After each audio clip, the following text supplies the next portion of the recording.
A Cincinnati tenant made up fake text messages to imply that her landlord was racist, and now she's facing 25 years in prison for making false statements to the FBI. I'm Tony, and this is Real Estate Investing and Landlord News. Well, my initial thoughts are really four words. Are you kidding me? Fanon Rucker with the Cochran Law Firm is representing Dermisha Pickett, a disabled woman with 6 kids who has lived at this Springfield Township home for about 8 years. But now her landlord is evicting her for what they say is solely based on the color of their skin. Cochran Law sent us these text messages allegedly sent by Sergey Briskman to Pickett, saying in part, "I want you gone. I will not rent African Americans again. I don't know why the previous landlord did. Sorry, I hope you found your place, so please stop texting me. It's nothing against you. I will just rather put a white family in this unit. You did nothing wrong. I just don't want a family of color here. Maybe you should try to go to a shelter. And I will talk to the other landlord and tell them you're a good tenant and pay the rent on time and always keep a clean house. I just don't want you here at this property, or have you looked into trying to get into a shelter for you and your family? I really don't want to call the police to get your things out." Those already. I'm trying to sell a house, and I really don't want, any African Americans in the house. I need you to hurry and give me my key. And for what? Simply because she's black? How offensive is that? If it doesn't make everybody who hears this angry, then folks need to check their pulse. You're saying that you didn't say that? Briskman called us back Tuesday night denying that he sent the text messages or the voicemail, saying he's not racist and he's evicting her because she trashed the house. He also claims someone was impersonating him and that he sent data from his phone to agents with the U.S. Department of Housing and Urban Development, and that he will be exonerated when he presents this in court. All right, so I have an interesting article for you today, and it's going over this odd, hoax that this lady was putting on to try to make it seem like her landlord was racist. And this was happening up in Cincinnati, Ohio. Now, obviously, we've seen a lot of these weird racist hoaxes, like the whole Juicy Smollett thing. And then we had the lady who faked her own kidnapping. And, my question is, right, why do people feel that they need to fake this sort of thing? Okay.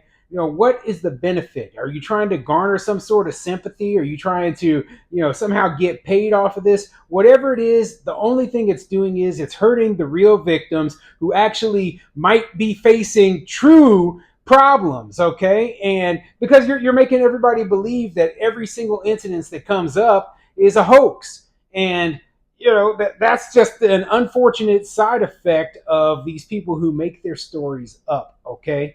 So in this story, this lady here, she's trying to say that, hey, my landlord, is a racist. And it's not true, okay? And to back herself up, she created fake text messages that she sent to herself. She spoofed the landlord's number and, not thinking that, hey, the FBI is going to get a hold of this and they're going to actually do a forensic search of the records to see where the messages actually came from. And they're going to figure out, hey, this did not come from the landlord. This did not come from the landlord, and that it actually came from the very person who claims that they're a victim. Okay. So yeah, this is a ridiculous story. And guess what? Now, she's facing 25 years in prison because she made these false statements. Now, do I actually think she's going to get 25 years? No, but she could very likely get a nice felony conviction on her record and, get a bad probation or, who knows what. But, the truth of the matter is that none of this was worth it. All of this was a complete ridiculous mess. And, making up these race hoaxes, it's stupid. It's stupid, and it just pisses me off, honestly. It pisses me off that people, they think that, oh, well, if I say that this person's a racist, then I can screw them over or whatever, right? Listen, if you don't get along with your landlord, it isn't because they're racist, right? Maybe you two just don't get along. Have you ever thought of that? So you up here making up BS well, it's garbage. It's complete garbage. And, I hope that you get convicted because you lied and you wasted everybody's time with this nonsense. So before I get into the article, go ahead, hit the like and subscribe button, maybe leave a comment down below. Let me know what you think. So just out of curiosity, right? And I'm curious, as a landlord, have you ever had any of your tenants or any, during a disagreement call you racist? And I'm going to be upfront and honest here. I have. Okay, I have had that happen. Not with a tenant, right, but with a tenant applicant, right, which seemed odd to me, but hey, whatever, right? People they think that kind of thing is going to get under your skin, and I tell everybody, hey, you would have to do something in. Well, you know what? Pretty much, words don't get under my skin. I was a prison guard. I've been called every name in the book by the inmates. People who call me the N word to my face, white supremacists with swastikas tattooed on their arms calling me the N word to my face. And, I was just like, okay, whatever, I don't care. You're still in prison, But, like words, they don't bother me like they do a lot of other people. I'm not a hot headed person. I consider myself pretty evenly tempered. Yeah, I get angry, but, it's very rare that I become physical unless I am absolutely pushed to the very edge. Okay. So, this is one of those things where, words, they are important. They're important. And, when you call somebody a racist, it can smear them. It can affect their job. It can affect their business. It can affect so many things, their personal relationships. Right. And that's why I don't like to see that sort of thing being said about people unless it's absolutely true, right? I don't like hearing about stories like this where it was a lie.